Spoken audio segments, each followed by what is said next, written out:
everybody. Tosca is supposed to be joining me. This is the first time that we've attempted this, so we'll see what happens.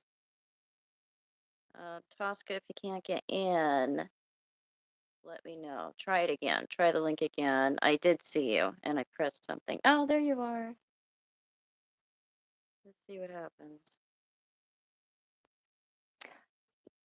Yay! Oh, yay!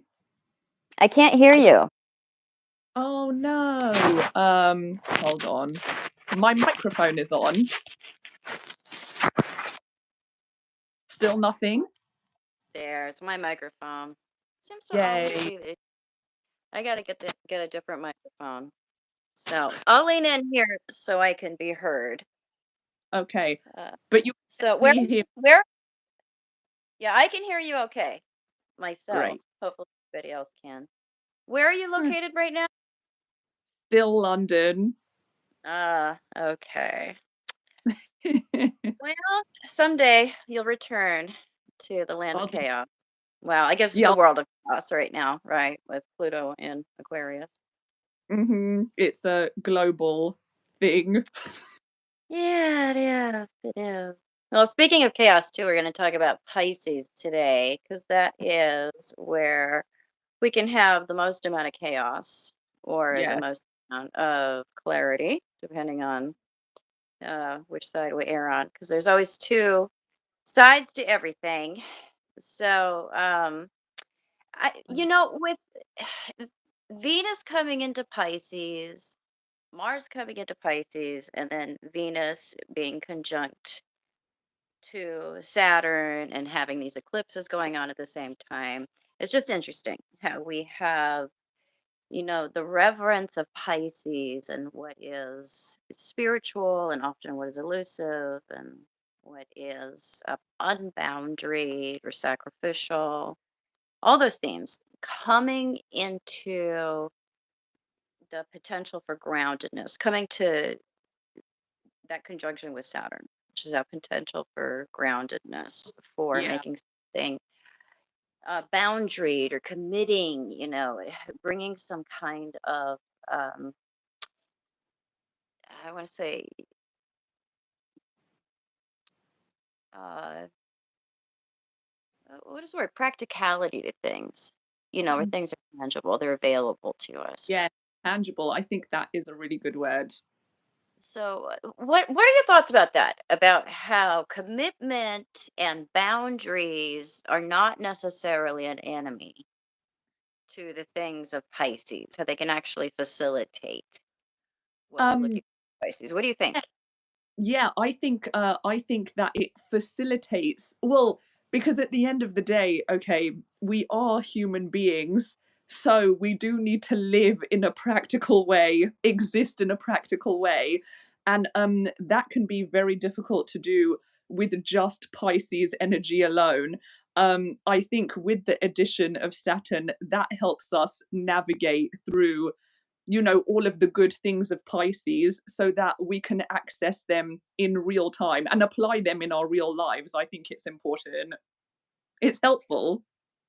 Yeah, yeah, yeah. It's well, that's what Saturn is there to do. Is the practical vehicle that we can put our hopes and our dreams into and Yes. bring things into reality. But we do have to be willing to put a boundary or frame around something because Neptune is the openness of everything, it's the chaos of everything, it's the possibility of everything, Yeah, yeah. which is a really seductive thing.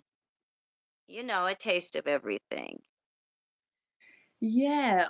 Yeah, definitely. I think because the possibilities associated with Pisces and Neptune are so great. I guess it's kind of like maybe the best version of it is some kind of enlightenment, okay, and that is maybe what everyone kind of wants to move in the direction of. But it so often is muddied, very messy, just working your way through all that fogginess first. Yeah, we have to go through the confusion or through the separateness or through the delusion of self, Yes, and your other. ego, things related to shame too, and the um, your collective associations too. How to individuate, understand the difference between self and other. What is duty to self, what is duty to other. Yeah, So we need to have compassion for ourselves first before we can really have true compassion for others. yeah, Not just something that is either inappropriately or falsely selfless or sacrificial. Because yeah. that makes me angry. That builds resentment.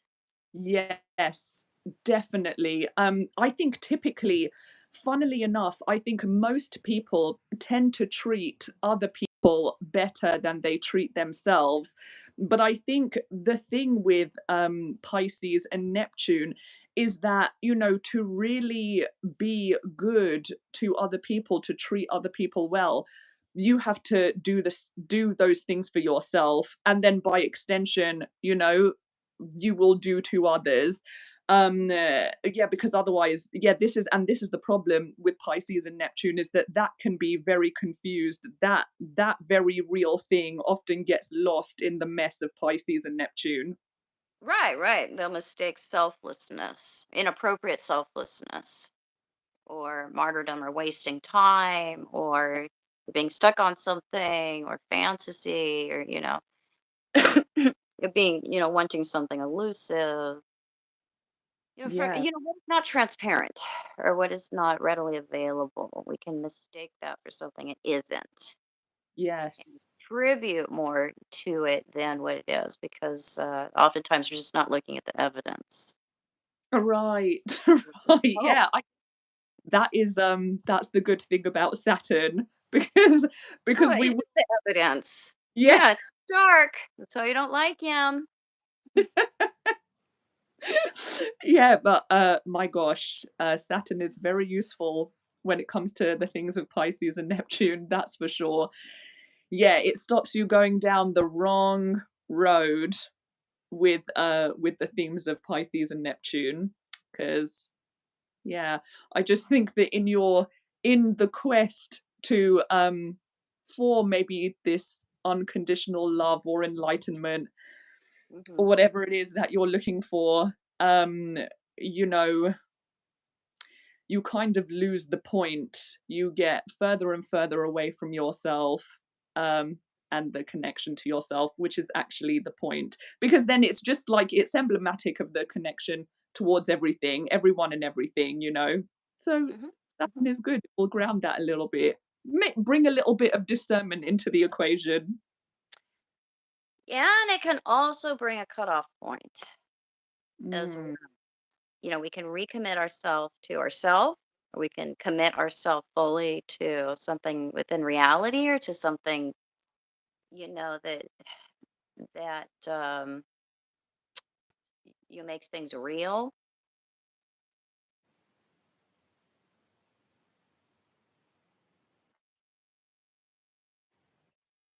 And I think we have to be with us. That's part of the sacrifice of commitment, is that you are closing yourself off to every single option. And two, that's part of the sacrifice of sometimes moving on from something or somebody or a situation or condition, is we are closing ourselves off yes. to an option that in some way offers us some kind of dream or hope, or there's something there that we crave. Yes. And I think, yes, sometimes you will need to close off physically. But I think whether you do or not, it's creating detachment. Okay, Hmm. whether it's like a physical separation, or just being detached enough so that you can, you know, you're kind of state emotionally, or your happiness is not dependent on what that other person is doing. Mhm, And then also weirdly by default that creates that gives the space for more love, you know, things that are unconditional, because otherwise if you are detached to the extent that you know, how you feel is dependent on it, or conditional on what somebody else does, then you're not able to love somebody really, you know, because you're like, well, this is what I need from you for me to mhm, be happy, so unless you're doing it I can't love you, you know. So you mhm, there needs to be a kind of mhm. detachment. There does. I think there's a balance there. There is a balance there in that I think ultimately, yes, that needs to be the goal, is Mhm. that if you want to stay, stay. If you want to go, go. But if you're going to stay, this is the standard Yes. that I need and I've set for myself, Yes. and that's what I need from you. Yes. Yes. And if that can't be fulfilled, then we both need to come to the realization, or one of us needs to come to the realization that it it needs to be in or out. We Yeah. can't straddle. I think so much of the time we can get caught up in straddling Yeah. with Neptune, and we need, to either say,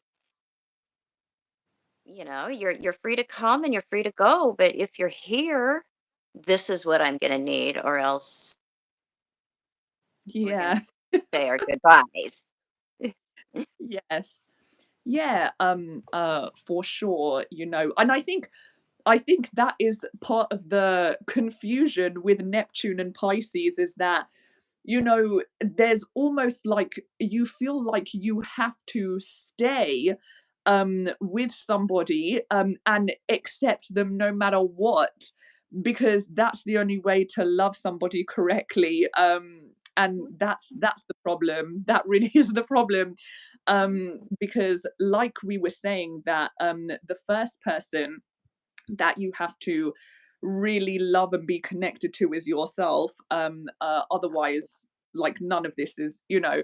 So yeah, Mhm. you have to have your own boundaries, you have to have your own standards. And whether or not the person decides to meet them, that's one thing. So if they don't, then yeah, maintain standards. Mhm. But I suppose, yeah, in the long term goal of things, then if you do detach yourself in that way, then you're better able to appreciate them for who they actually are, rather than make them, you know, have some type of feeling about the fact that they don't fit exactly the way you need them to fit for you, you know? Oh God, that is the worst. Oh God, don't you? Oh, have you ever been in a relationship with somebody that does it? The worst. It it makes you feel like crap if you don't have a good sense of self-esteem. If you Yeah. do have a good sense of self-esteem, then it isn't something that will move you very much. You'll just really see it as, well, sucks to be you. I'm not changing my hair color. But I think one of the worst examples, the real life examples, was a talk show where it was, I think it was Dr. Phil, or it was a talk show host. He was interviewing this couple. It was a married couple. And the guy was complaining that the woman didn't, have the look, the presentation that he really, really wanted, in a woman. She didn't wear the high heels. She didn't wear a lot of makeup. He wanted, more glamour in he wanted a hot woman. Hmm. Which, that is a reasonable expectation to, that's, I'm not saying that is or isn't a good thing to want. It's just that she was naturally more natural Right. than Right. that. That wasn't her fashion. That wasn't how she naturally was. And so Dr. Phil's trying to explain to this guy, well, can you understand though that how you're communicating to her that you would like her to be and you would want for her is actually very hurtful to her in terms of who she is. That's telling her that who she is naturally is not what you want, is Yeah. not desirable to you. You reject. Yes. Could not get it through his head. Could understand that she was not the issue here, that she was just being extremely inflexible when it came to, meeting his needs. So it's such an interesting expectation that we can have, and we can feel so righteous in it. Mm, yeah. And there's degrees of it too. It's more of an extreme example, but yeah, Neptune is just so elusive in how it actually works in our life when it comes to making us miserable, and sometimes, giving us those, orgasmic fits of glory. Mhm. Yeah, because I feel like, well, clearly that guy was not Neptunian at all. And, you know, i in his mind, he was probably thinking like, "Why are these people getting in my way of, me living my ideal life?" Like, they don't understand, they could not possibly understand that things can be perfect and romantic. That little bit of romance is like, meant to be totally laced into your everyday life. It's Every 10%. It's Mhm. 10%. Neptune is the sugar. Yeah, The Saturn and the other planets and the things that represent everyday life, that's the vegetables, that's the meat and potatoes of life and well, of relationships. But Neptune in the 12th house, that is the icing. It's the sugar, and it's the 10% of a relationship that we do get to experience so intensely. There's intensely transformative Neptunian, experiences of merging. right, yes. And they're like a build-up of everything else that's more grounded in reality. Oh, excuse me, baby girl. Yeah, absolutely. Absolutely. Because if we're doing Neptune all the time, then we are not appreciating what's real. We're just trying to eat sugar all the time. We're just trying to exist in that state of oneness that takes away its specialness. It's not special if it becomes regular. That's the nature of it, is that it's that that little piece that we look forward to. We Right, don't look forward to brushing our teeth because we do it every day, but right. we do look forward to eating cake because that may not be doing some that may not be something that we're doing every day. Well, it might be if you have enough Neptune. Depends on depends on the time of the month. There can be those days that we can eat it several days in a row, but most of the time, no. Yeah. Yeah, I think it's really tough, when you have a lot of Neptune in the chart, okay, because there's just a huge part of you that is living in your own dreams and fantasies, throughout most of the kind of robotic day to day, you just disappear into your own thoughts and fantasies. So there's a lot of, maybe this is not the right word, but just life has to really humble you several times before you realize what is really real and what isn't. And also, a huge part of it is just your resistance or your inability to really accept what is real. So there's also fear that that is involved in it as well, because a lot of times when you're wanting that ideal, somewhere in your subconscious, that it's like a form of protection too, because then you will never have to really experience real vulnerability and intimacy as well. There's escapist tones, undertones to Neptune too. It's very difficult when you're highly Neptunian. I think it takes you a lot longer to be able to really get a firm grip on what is real and what isn't. And along the way, Yeah, we have to have some heartbreak. We have to have some disappointment. We have to have some overestimation.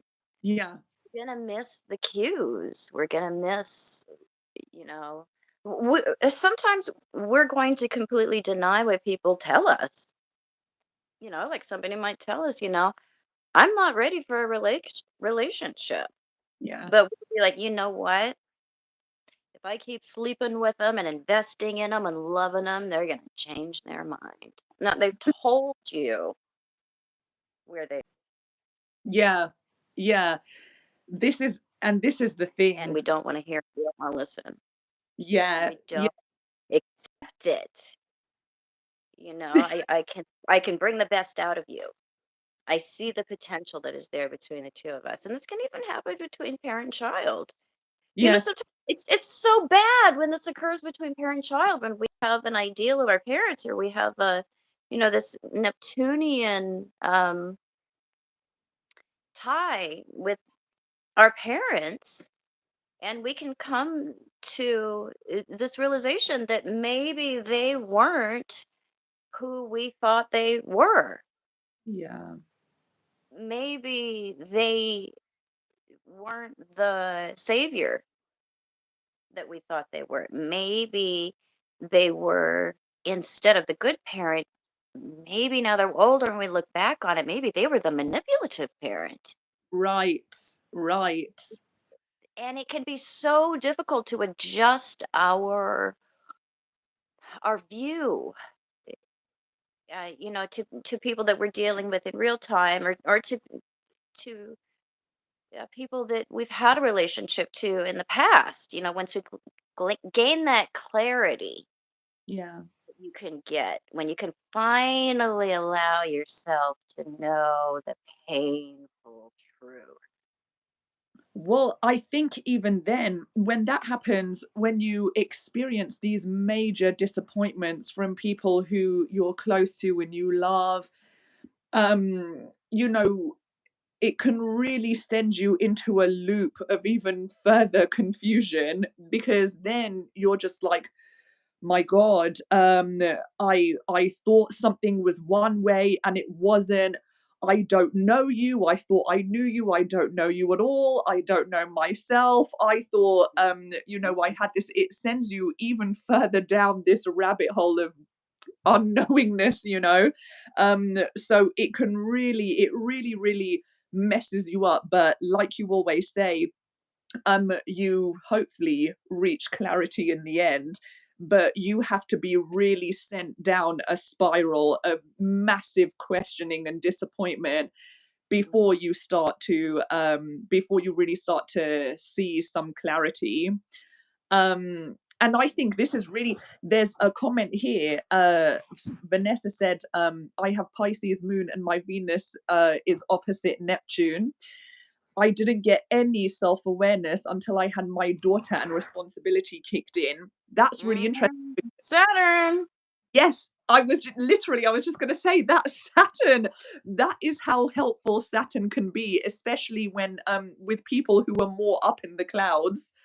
Their natal disposition is more being away with the fairies, and that's like a real tangible thing, parenthood, that grounds you back to the earth and back to reality, and shows you what is real and shows you what love really is. That is like a really great example. Yeah, too. And parenthood will teach you what authentic sacrifice looks like. Mm. Hmm. Uh, because you give up uh, in myriad ways. You will sacrifice, you will set apart, you will specialize, you will commit, you will do. Uh, well, you will off. Children can bring out our best and our worst potential, yes. and hopefully they're bringing out our best. Hopefully they're bringing out, well, the kind of parent we've always wanted to be, and in some ways we're gonna miss the mark. We Mm, are, especially when we have personality conflicts with children. With some children, they can bring out more of the best of us than with other children. It yeah. can really depend on the relationship, who brings what out of who. That, Yes. because different children can have different experiences of the same parent.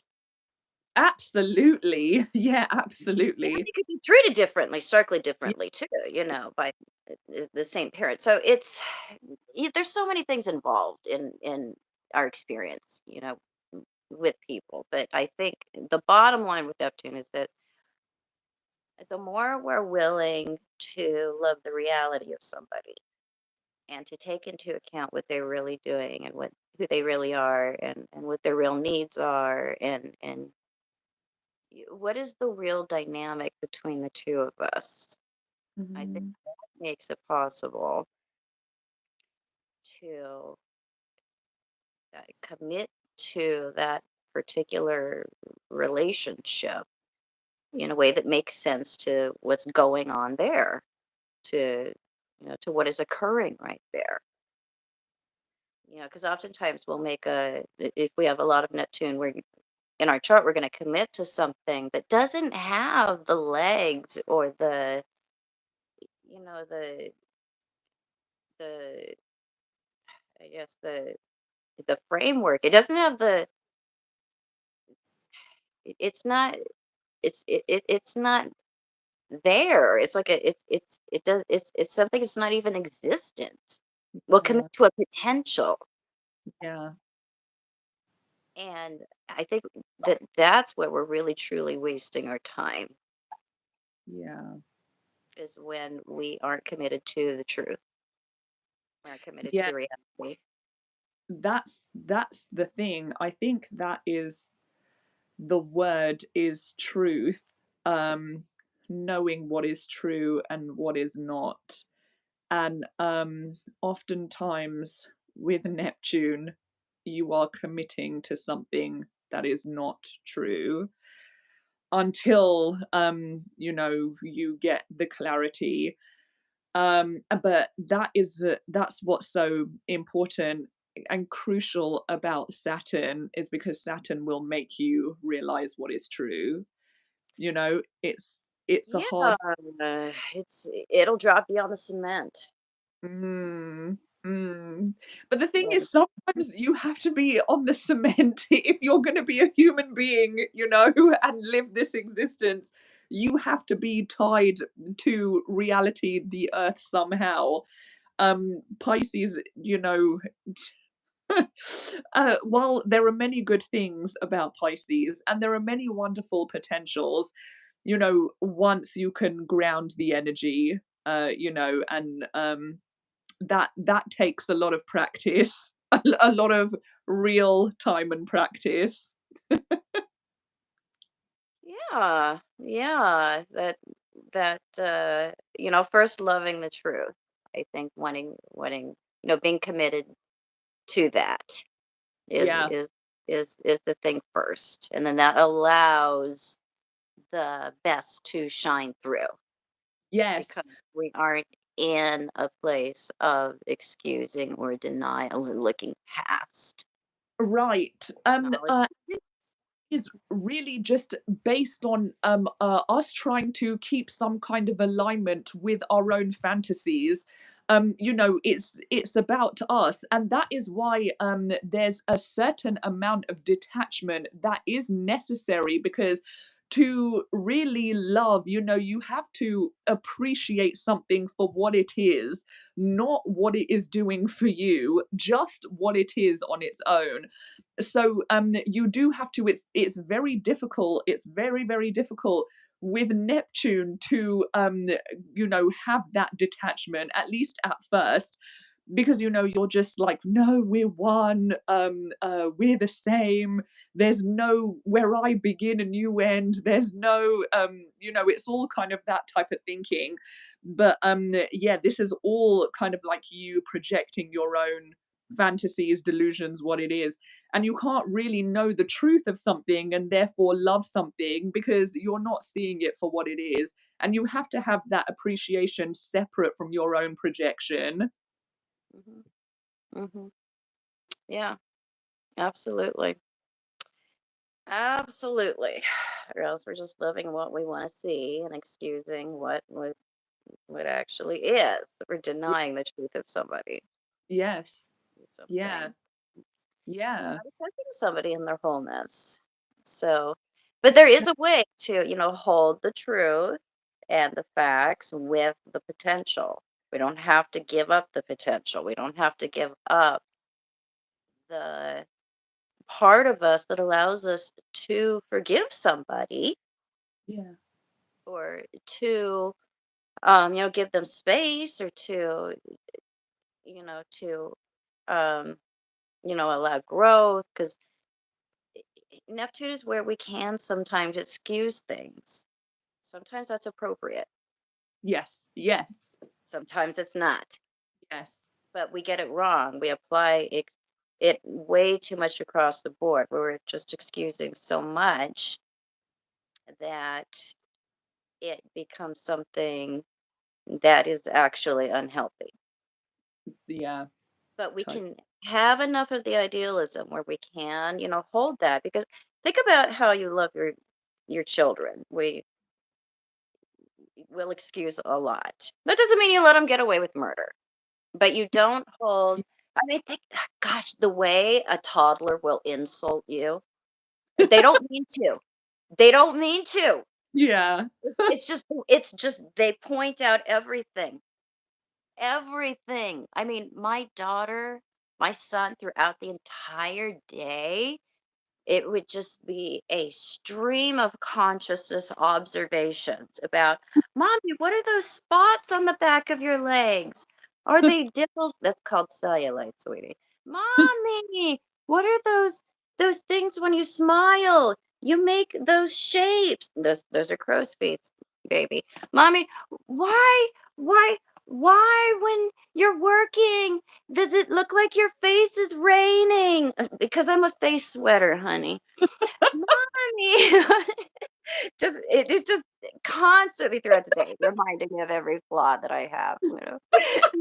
So, but you don't hold it against them, and more serious things too. We have perspective, that divine love. You can have that for just about anybody. You can apply that across the board. You can Yeah. apply that to humanity. You can apply that. That isn't something that's personal. That ability to hold something sacred and to try to elevate or see something in a more elevated place. Yeah. But I think that we're trying to force perfection when we're looking past flaws. Yes. Yes, definitely.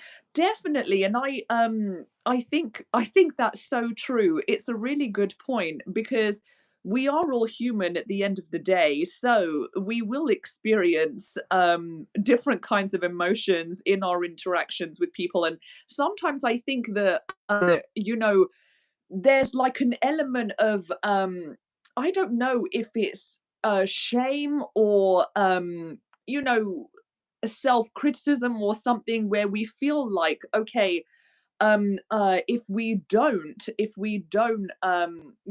we're angry because of something someone did, or if we're sad because of something someone did, or whatever, we have these negative emotions that everyone does, that somehow we're wrong and we should feel shame. So it's like, no, no, no, it's fine, I don't feel that way.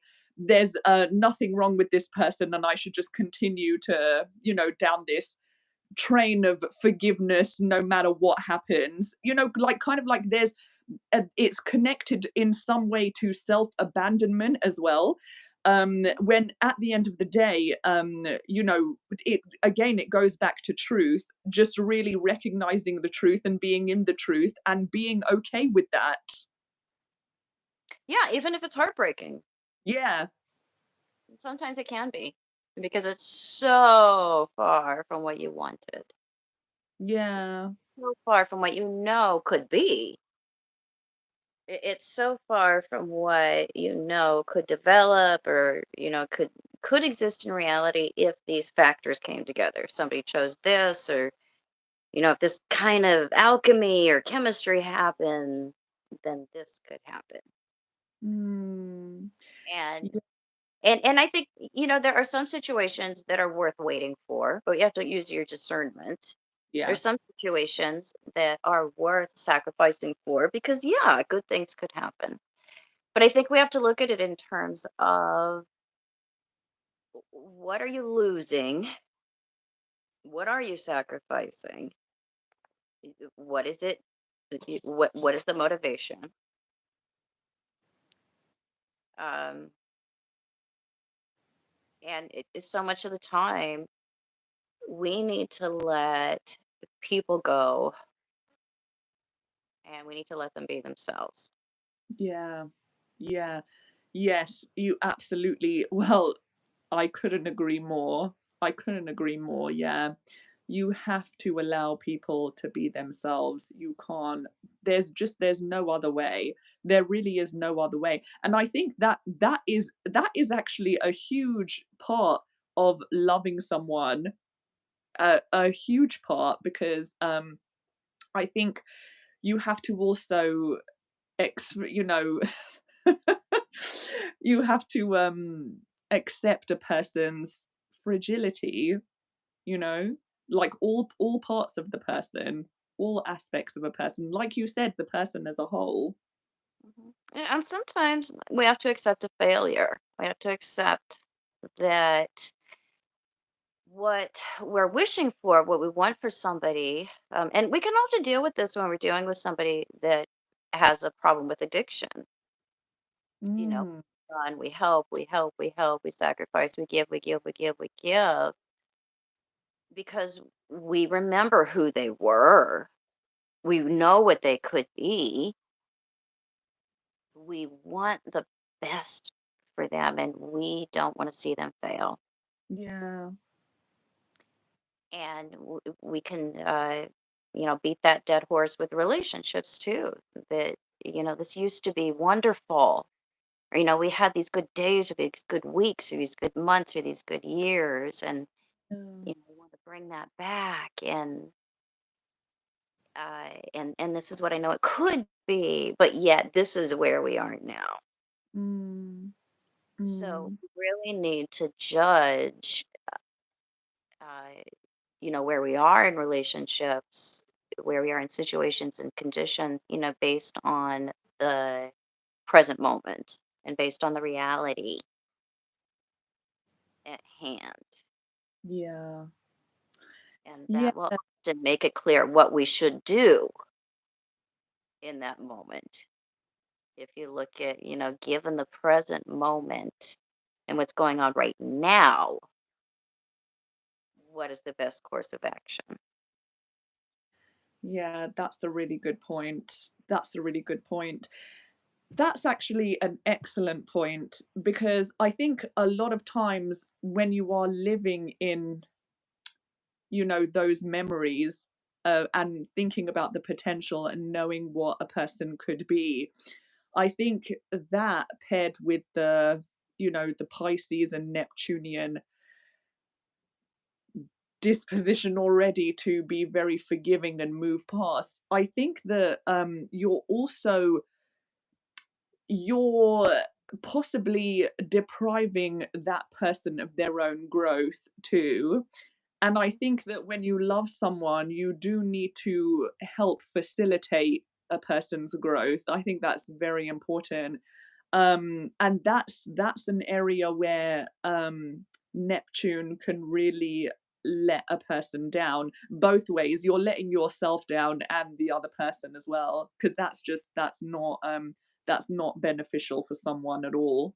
You do have to hold people accountable, the people, especially when you love them, because like you said, you want the best for them, and wanting the best is always facilitating a person's growth, you know. And that applies to us Yeah. as individuals. We need to recognize if we are contributing in a way, or if we're stuck in such a way, or if we're, um, wanting something that's unavailable or unreciprocated, or elusive, or, out of our grasp. Um, if we're invested in something that isn't good for us, or that we're waiting for, we are harming ourselves by Yes. keeping ourselves in a holding pattern. Definitely, definitely. We're depriving ourselves of growth too. Yeah. Yeah. Absolutely. So it's a form of hanging on, Mhm. because we have the ultimate letting go, relinquishment with Yeah. Yes. and that's when we experience peace. And we think the peace is going to come with that thing that we want, that elusive thing that's just out of our grasp. That's what brings the peace. If we could just get that. Yeah. But the peace actually comes with the letting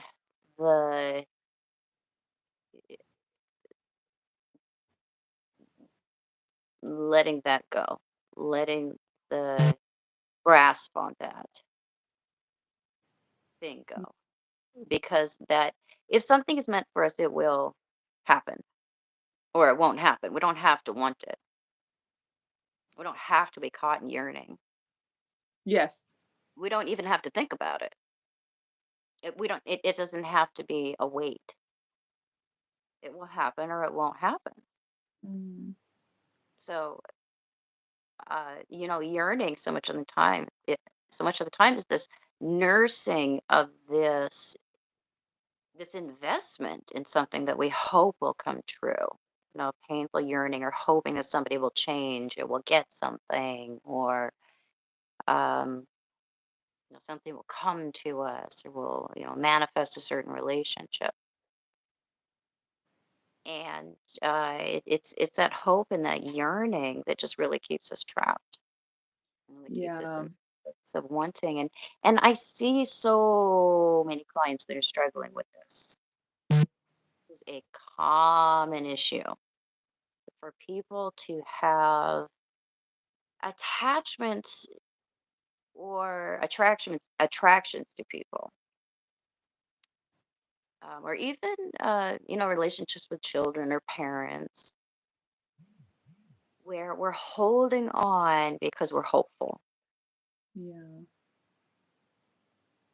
and we can let that go, because whatever that person will do, they will do. And it's like a weight, if we can let go of that investment of hope, Mhm. which really is that tendril of, you know feeling out of control, because we might not get it, Mhm.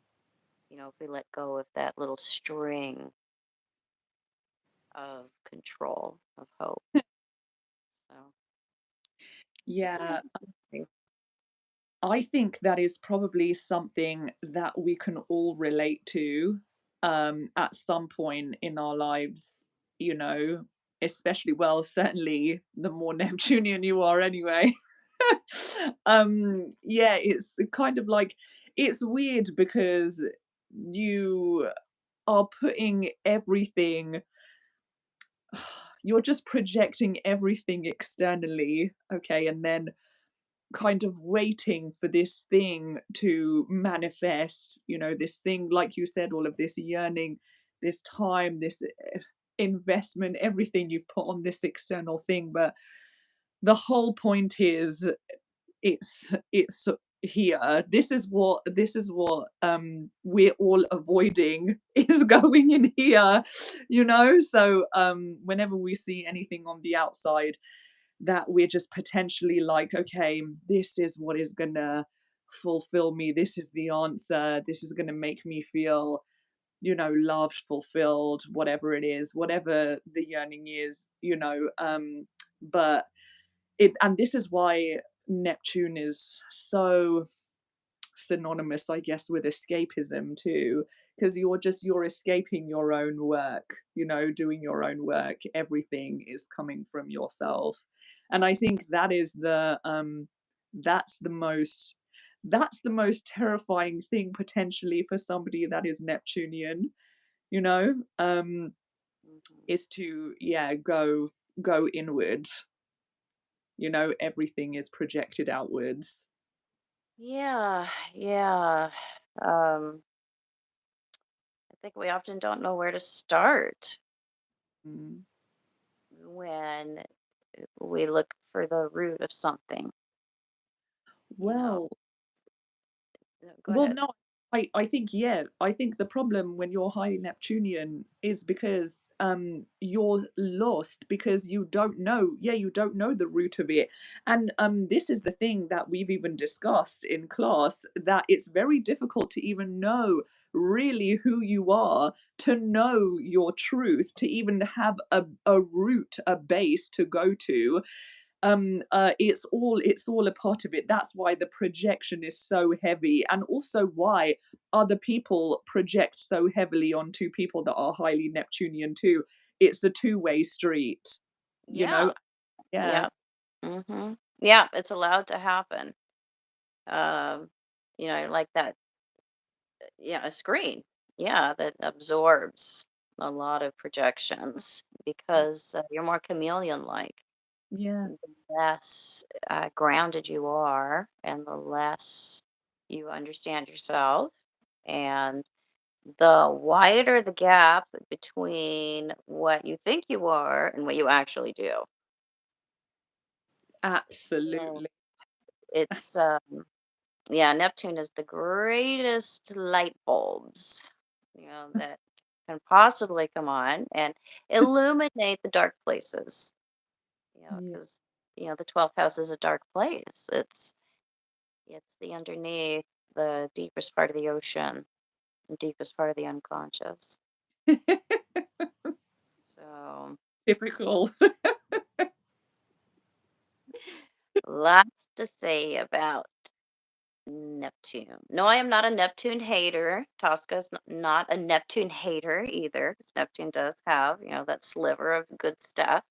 But the nature of him is that the door to the clear side of Neptune is very small. It's like a Yes. it's like a Ex little tiny door in the fog somewhere. And then there's all these other big glamorous doors that Yeah. are beckoning to you. Now this is the one. You've arrived. You've arrived. Yeah. Look at this golden door here. Look at this. Yeah, Do but you know it's like this little tiny, it's a hobbit door. There I have to do you know unassuming. Uh, do you know what it reminds me of? Neptune. Do you remember in the Indiana Jones film, the one with the dad, I forgot what his name is, the Scottish dad, and then they go into this room where they're trying to find the cup, and they're among all of these ones that are, they're gold, they've got all of these jewels on, and Yeah. yeah, and those are all the wrong ones, and the right one is this tiny little pathetic creation that it looks like a little lump of clay. That is like I'm that is lit assuming. yeah, I'm that assuming. That's literally what it reminds me of. So the truth is that lump of clay, but you're so clouded and deluded by all of these visions of golds and jewels and gems that you get things wrong a lot. So I personally, I mean, I have my issues with Neptune in that regard, but I can't hate Neptune really because that means that I would hate myself. I'm like Neptune is vomited You got everywhere a in lot. You got a lot. Yeah, I've got a good dose of 12th house myself, so there's some similarities there. But yeah. uh, yeah, Neptune, he's a necessary force. He's a binding force, but it is something that we need to be careful of. Mhm. It's just that pull towards what is seductively outside of ourselves, or Yes. seductively external to us, but Yeah. promises to bring us the kind of peace or satisfaction, continuity that you really find from that process of unification. And Uh, then we properly understand the role of sacrifice and Neptune in our life. So, totally. I Yes. guess. So we could see it like being a sugar addict and then cutting it out and then adding it back into your diet in really appropriate amounts so you can really enjoy it and it doesn't poison you. It doesn't Totally. actually hurt. Yeah, I think that's fascinating, because I think obviously Neptune is essential, because it does facilitate a higher love and the road to enlightenment, the path to enlightenment. It facilitates those things. However, you first have to, like you're always telling us, Jewel, in the classes, you have to learn to individuate properly first before you can become unified like that and go into higher forms of love. You have to, and things like that, you have to really know yourself first, the bare bones of who you are. It has to be established, and then like you said, it's like the last house, it's the 12th house, so everything before that has to be properly built and unified. Dominoes all fall. Yeah, and everything. Yeah, because Pisces in the 12th house, Neptune, it is the mix of everything. All Yeah. the signs together. So I have to look at the signs as the wheel as that process of human development. Right. It's just one cycle within a cycle, is all it's describing. That cycle of life to death and the stages of development that compound from birth to death. And Neptune is, the proverbial end of it all, where Yes. the chickens come home to roost Mm. in, in the cosmic sense. Yeah, it does So make sense. cosmic chickens come home to roost. Somebody's got to paint me that picture there. Maybe somebody in the audience can pull that off. Uh, Mm, So I don't know. Well, thank you for joining me. I think that was fabulous. you Yeah, are let's more, do this more often. We yeah, haven't done YouTube yet together, but now that we know how to do it, uh, we'll hit it again. yeah, yeah, that was really fun. Thank you, Jewel. I really enjoyed it. Absolutely. Well, my daughter is bringing my iPad to me. All my devices, I left them in Vancouver, so she's bringing them to me. She's on her way. She said she leave at 12:30. Uh, Oh, so we won't have. I'll have to find a way to I have to find a way to reschedule the class at 2. What is it? What do we have it to? two. Progress chart class. So I'll find a way to reschedule that. I think we'll push that to tomorrow. Okay. So we'll figure it out. All All right. right, everybody. Me and Tosca will see you guys again soon. Bye. Bye.